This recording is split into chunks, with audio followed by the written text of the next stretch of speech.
Hi వర్స్ welcome to our channel. ప్రస్తుతం మనతో పాటు సీనియర్ పొలిటీషియన్ అండ్ మాజీ హోంమంత్రి మైసూర్ రెడ్డి గారు ఉన్నారు. వారితో ఒకసారి మాట్లాడదాం. సార్ నమస్కారం సార్. సార్ మరి ఏపీలో ఎలక్షన్స్ సక్సెస్ఫుల్గా అయితే జరిగాయి సార్. మరి ఓటర్స్ ఎంతవరకు దీనిపైన ఆసక్తి చూపించారు? మీ సమీక్ష ఏంటి సార్ దీనిపైన? అంటే ఎవరి వైపు ఎడ్జ్ ఉందంటారు సార్? ఇప్పుడు ఆంధ్రప్రదేశ్లో నిన్న జరిగిన ఎన్నికల్లో ఓటర్లు బాగా పాల్గొన్నారు. ఎక్కడ కూడా 70% పైనే పోలైనాయి. 80-90 వరకు, కొన్ని చోట్ల 90% వరకు ఉత్సాహంగా పాల్గొన్నారు. అంటే ఎందుకు అని అంటే ఇద్దరు అభ్యర్థులు కూడా డబ్బులు పంచినారు. అటు తెలుగుదేశం పార్టీ తరపున, జనసేన పార్టీ తరపున అయితేనేమి, ఇటు వైఎస్ఆర్సీపీ తరపున అయితేనేమి బాగా డబ్బులు పంపిణీ చేయడం వల్ల అయితేనేమి కొంచెం రాజకీయంగా పోటీ తీవ్రంగా ఉండడం వల్లనైతేనేమి వాళ్ళను కూడా ఓటర్లు సమీకరించుతారు కదా, ఉత్సాహపరచడంతో బాగానే ఓటింగ్ సరళి జరిగింది. కానీ ఓటింగ్ సరళిని బట్టి చూస్తే ఎందుకంటే అక్కడక్కడ ఫ్రెండ్స్ని మాట్లాడినప్పుడు గతంలో అయితే నేను చెప్పినాను క్లియర్గా తెలుగుదేశం పార్టీ జనసేనకు ఇద్దరు కలిసి కనుక వైఎస్ఆర్సీపీ పైన ఎడ్జి ఉంది అని చెప్పి ఎన్నికల ముందర కూడా మీకు. కానీ ఎన్నికలు అయిన తర్వాత బీజేపీతో పొత్తు పెట్టుకోవడం జరిగింది. బీజేపీకి కూడా కొన్ని సీట్లు కేటాయించడం జరిగింది. ఈ సీట్లు కేటాయించిన తర్వాత కొంత రాయలసీమ ప్రాంతంలో తెలుగుదేశం రావాల్సిన సీట్లు కూడా ఇబ్బందికర పరిస్థితిలో పడినారు. ఎందుకంటున్నానంటే ముందు వార్తలను బట్టి సరే ఇద్దరు మోడీ దగ్గరికి వెళ్ళే వాళ్ళే, మోడీ ప్రభుత్వాన్ని సపోర్ట్ చేసేవాళ్ళే కదా. ఒక కమలం గుర్తున్న చోట మాత్రం వ్యతిరేకంగా వేద్దాము, ఫ్రంట్కు వ్యతిరేకంగా, మిగతా చోట్ల అభ్యర్థులను బట్టి పోవచ్చు అనేది అంటున్నారు. ఎవరినైనా అడిగితే ఈ మాట అంటున్నారు అని నేను అంటున్నారు మైనార్టీ వర్గాలు. హైదరాబాదులో అమిత్ షా వచ్చినప్పుడు ముస్లింలకు 5%, 4% రిజర్వేషన్లు తీసేస్తాను, మేము వస్తే ఈ తొలగించి ఎస్సీ ఎస్టీ వర్గాలకు ఇస్తామన్నారు. మరి ఆయనకు గత చరిత్ర చెప్పినారో లేదో తెలీదు నాకు. అవి 4% రిజర్వేషన్స్ మైనారిటీస్కి ఏ విధంగా వచ్చినాయి అనేది ఆయనకు ఉందో లేదో బహుశా. ఎందుకంటే బీజేపీ నాయకులు, స్థానిక నాయకులు ఎవరన్నా ఫీడ్ ఇచ్చిండాలా, ఇచ్చినారు. ఈ ఎట్లా వచ్చిందంటే ఈ 4% మైనారిటీలకు ఓటు కల్పించాలనేది పివి నరసింహారావు గారు ప్రధానమంత్రి ఉన్నప్పుడు బాబ్రీ మసీదు కూలిపోవడం జరిగింది. కూలిపోయినప్పుడు ఒకవేళ ఆయన ప్రమేయం ఏమీ లేదు, భాజపా కార్యకర్తలు అయితేనేమి, మిగతా ఆర్ఎస్ఎస్ వారు అయితేనేమి, ఆ సంఘాలకు సంబంధించిన వారికే సంబంధము, ప్రొటెక్ట్ చేయబోయినాడేనో ఏదో ఒక ఏకీభావంతో కాంగ్రెస్ పార్టీ పట్ల మైనార్టీ వర్గాలకు ద్వేషభావం కలిగింది. దేశభావం కలిగినప్పుడు నేను అప్పుడు కాంగ్రెస్ రాజకీయాల్లో ఉన్నత స్థాయిలో ఉన్నాను కదా, ఈ మేనిఫెస్టో రాయమని మేనిఫెస్టో కమిటీలో కూడా వేశారు. వేసినప్పుడు నాకు మైనారిటీ వర్గాలు బాగా మద్దతు ఇస్తారులేండి. కమలాపురం నియోజకవర్గంలో ఒక ఆయన దర్గాకు మఠాధిపతి ఉన్నాడు. మొదటి నుంచి నేను రాజకీయాల్లో 81లో సమితికి వచ్చినప్పటి నుంచి కూడా ఆయన నాకు పూర్తి మద్దతు ఇస్తుంటాడు. ఆయన పీఠాధిపతి అయినా అన్నదమ్ముల అంత అనుబంధం మా ఇద్దరిది. ఆయన ఇప్పుడు చనిపోయినాడు లేడు. ఒకరోజు నేను కొంచెం మనసు విప్పి మాట్లాడగలంలేండి. ఎందుకంటే చెప్పాలంటే చెప్పలేరు కదా అందరూ. జరిగింది వాస్తవమే స్వామి, ఆయనకు సంబంధం లేదు పివి నరసింహారావు గారికి. కానీ కొంత ఆందోళన అయితే ఉంది మైనారిటీ వర్గాల్లో. అంటే ఉన్నమాట వాస్తవమేలే అని ఆయన కూడా ఒప్పుకున్నాడు. ఏం చేస్తే ఆ కోపతాపం తీరుతుంది అని నేను అడిగాను ఆయన.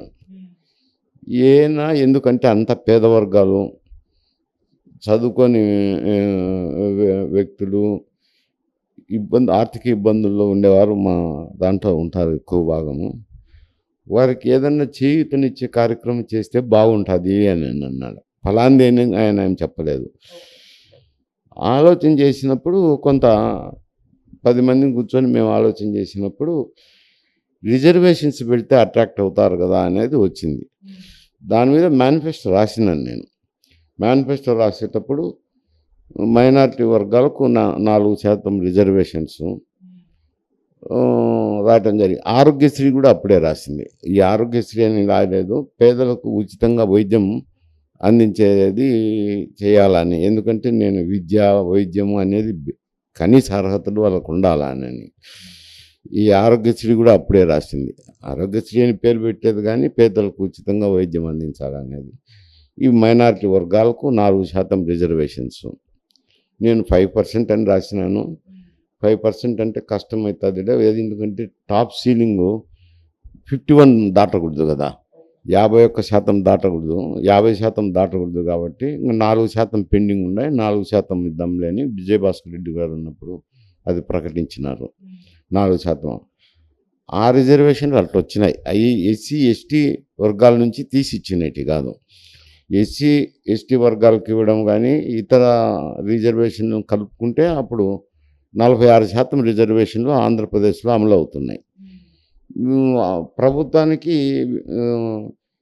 ఒక 50% మాత్రమే ఇవ్వాల్సింది ఉంటుంది. 50% మించి ఇస్తే కనుక కోర్టులు ఇన్వాల్వ్ అయ్యి కొట్టివేస్తాయి. అందుకనే 4% అనేది ఫిక్స్ చేసినాం. ఫిక్స్ చేసి అప్పుడు అనౌన్స్ చేసినాము. అది ఈ ఎన్నికలు వచ్చినప్పుడు ఈ తెలుగుదేశం పార్టీ అక్కడే చేస్తుంది. ఈయన మోడీకి సహకారం అందించినాడు కదా, క్రూషియల్ బిల్స్లో అయితేనేమి మిగతా బిల్స్లో అయితేనేమి అని కమలం గుర్తున్న చోట మాత్రం వ్యతిరేకం చేయాలా, మిగతా చోట్ల ఏదో అభ్యర్థులను బట్టి చేయాలనుకున్నవారు ఇప్పుడు ఈయన 4% రిజర్వేషన్స్ అంటేనే మైనారిటీ వర్గాలంతా వైఎస్ఆర్సీపీకే మొగ్గినారు. మొగ్గడంతో తెలుగుదేశం పార్టీకి రావాల్సిన సీట్లలో దాదాపు 10-15 సీట్లు ఇబ్బందుల్లో పడినాయి, క్రిటికల్ పొజిషన్లో పడినాయి. ఏది రాయలసీమలో దాదాపు 20-25 సీట్లలో మైనారిటీల ప్రమేయం ప్రభావం ఉంటుంది. అలాగే నెల్లూరు నుంచి తీసుకుంటే ఒక 7-8-10 నియోజకవర్గాలు, అంతకంటే ఎక్కువ లేవు. వాళ్ళంతా వైఎస్ఆర్సీపీ మొగ్గడంతో కొంచెం మార్జిన్ తగ్గింది. ఇంతకుముందు అయితే క్లియర్ కట్గా తెలుగుదేశంకు ఉన్నది, తెలుగుదేశం జనసేనకు ఉన్నది. ఇప్పుడు కొంచెం తగ్గింది. బట్ అల్టిమేట్గా అడిగితే అక్కడక్కడ అడిగినప్పుడు స్నేహితులు చెప్పేది ఏమంటే ఏదో ఒక విధంగా తెలుగుదేశం ఫార్మ్ చేయగలదు ప్రభుత్వము. ఒక 60-70-80 సీట్ల మధ్య వైఎస్ఆర్సీపీకి వస్తాయి అని జనరల్గా చెప్తారు. అది సార్, ఇక ఎలక్షన్స్ జరిగేటప్పుడు కొన్ని అల్లర్లు చూసాం. పల్నాడులో అయితే ఎంత బీభత్సం సృష్టించారో మనకు చూసింది. ఇంకో తెనాల్లో ఒక ఎమ్మెల్యేని సామాన్య ఓటర్ కొట్టాడు. అంతకుముందు ఆ ఎమ్మెల్యే కూడా కొట్టడం చూస్తాం. ఇటువంటి పరిణామాలు చూసాం కదా సార్. దీనిపైన మీ ఒపీనియన్ ఏంటి సార్? అంటే వీటిని ఏ విధంగా అంటే జనరల్గా ఎన్నికలు అన్నాక అక్కడక్కడ చెదురుముదురుగా ఇటువంటి సంఘటనలు జరుగుతుంటాయి. ఓవరాల్గా చూస్తే ప్రశాంతంగా జరిగిన కింద లెక్క. ఇంతకంటే కూడా ఎక్కువ సంఘటనలు, చెదురుముదురు సంఘటనలు జరిగినవి ఎలక్షన్లో, ప్రతి ఎలక్షన్లో కామనే. ఈ తూరి కొన్ని చోట్ల జరిగినాయి. అంటే ఇక్కడ కూడా ఎమ్మెల్యే సరే క్యూలో ఉన్నారు, మామూలుగా క్యూ దాటిపోయేటప్పుడు ఏమయ్యా క్యూలో రండి అని ఓటర్ అంటారు. ఎందుకంటే ఎన్నికల సమయంలో ఓటరే దేవుడు, నాయకుడు అన్నీ ఆయనే. అటువంటి సందర్భంలో ఓటర్ వెళ్ళినప్పుడు కొంచెం పని ఉందిలేనా, నేను తొందరగా పోవాలా, అందువల్ల పోతానండి, ఏమనుకోవద్దని చెప్పి పోయిండేది. నన్ను ప్రశ్నిస్తామని ఆయన కొట్టడము, ఆయన కొట్టినాడు కదా అని ఈయన రియాక్ట్ అయ్యి కొట్టడము జరిగినాయి.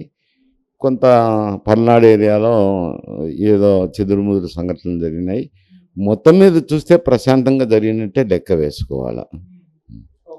సార్, ఫైనల్గా ఈ 2024 ఏపీ ఎలక్షన్స్ ఇప్పటి వరకు జరిగిన ఎలక్షన్స్ అన్నిటికంటే కూడా చాలా హోరాహోరీగా జరిగింది. చాలా భిన్నమైనవి, ప్రత్యేకమైనవని కూడా చాలామంది మాట్లాడుకోవడం చూస్తున్నాం. చంద్రబాబు నాయుడు గారు కూడా నేను ఎన్నో ఎన్నికలు చూశాను. ఇది మాత్రం చాలా ప్రత్యేకమైనవి కూడా చెప్పుకోవచ్చు. అయితే ఎందుకు ఇంత భిన్నంగా మారాయి ఈ ఎలక్షన్స్? మీ ఒపీనియన్ ఏంటంటే మీరు కూడా చాలా ఎలక్షన్స్ చూస్తారు కదా, ఇవి చాలా ప్రత్యేకమైనవి అంటారు? అంటే ఇప్పుడు జగన్మోహన్ రెడ్డి ఒక సైడ్ అయినారు. మిగతా జనసేన,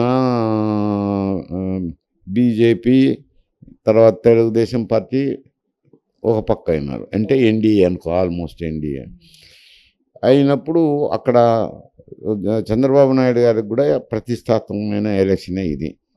ఎందుకంటే ఆయన వయసు రీత్యా చూసిన 5 సంవత్సరాల అధికారంలో లేకుండా పోవడం అయితేనేమి, అవన్నీ ఆయనకు ప్లస్ పాయింట్స్. ఇక్కడ వైఎస్ఆర్సీపీకి మంచి మెజారిటీ ఇచ్చారు. ఎందుకంటే ఆయన ఊహించని మెజారిటీ ఇచ్చినారు. ఒక మారు చూడండి నన్ను, ఒక మారు చూడండి అంటే చూద్దాం, యువకుడు కదా ఎలా ఉంటుందో పరిపాలన, ఒక మారు చూద్దామని ప్రజలు ఎంతో ఆశతో వేశారు. ఏదేదో ఊహించుకొని వేశారు. ఇప్పుడు ఆయన ఏమైందంటే ఎక్కువ భాగం సంక్షేమం మీద దృష్టి పెట్టారు. సంక్షేమ కార్యక్రమాలకు ఇవ్వటము, వాళ్ళంతా నాకు ఓటర్లు అవుతారు అని అనుకోవడం. ఇప్పుడు సంక్షేమ కార్యక్రమాల్లో కూడా ఏమొస్తుంది అని అంటే చాలామంది అనేది ఏమంటారంటే, ఇప్పుడు డీజిల్ మీద పన్నులు వేస్తనేది కనపడుతుంది. ఇప్పుడు ఆంధ్రాలో ఎక్కువ, అన్నిటికంటే అన్ని రాష్ట్రాల కంటే ఆంధ్రాలో ఎక్కువ డీజిల్. మద్యం కూడా ధరలు ఎక్కువ, అవి నాసిరకం సరుకు. ఇటువంటివన్నీ సామాన్య ప్రజలకు తెలిసిపోతున్నాయి. మా డబ్బే కదా మాకు ఇస్తాండేది, ఆయన ప్యాకెట్ మనీ ఏమి ఇవ్వలేదు కదా అని ఆ సంక్షేమ పథకాల మీద ఎవరు వచ్చినా ఇస్తారు. ఏ పార్టీ వచ్చినా ఇటువంటి ఇంకొక పేర్లతోనో ఇంకొక రకంగానో అయ్యే సంక్షేమ పథకాలు ఎవరు వచ్చినా ఇస్తారు. అభివృద్ధి అనేది కుంటుపడింది. దానివల్ల కొంత బలహీనపడడం జరిగింది. ఇద్దరికి కూడా మళ్ళీ అధికారంకు రావాలనే తపన జగన్కు ఉంది. ఏదో ఒక విధంగా ఒక మారైనా సీఎం పీఠం అధిష్ఠించాలని తెలుగుదేశంకు. ఇద్దరు బాగా పోటాపోటీగానే డబ్బులు కూడా ఖర్చు పెట్టడం జరిగింది, తిరగడం జరిగింది. అందువల్ల ప్రజలు కూడా ప్రతిష్టాత్మకంగా తీసుకొని ఎంతో ఉత్సాహంగా పోయి పోలింగ్ శాతం బట్టి తెలుస్తుంది కదా, వారి ఉత్సాహం తెలుస్తుంది. అందుకనే ఇవి ప్రతిష్టాత్మకంగా తయారైనాయి.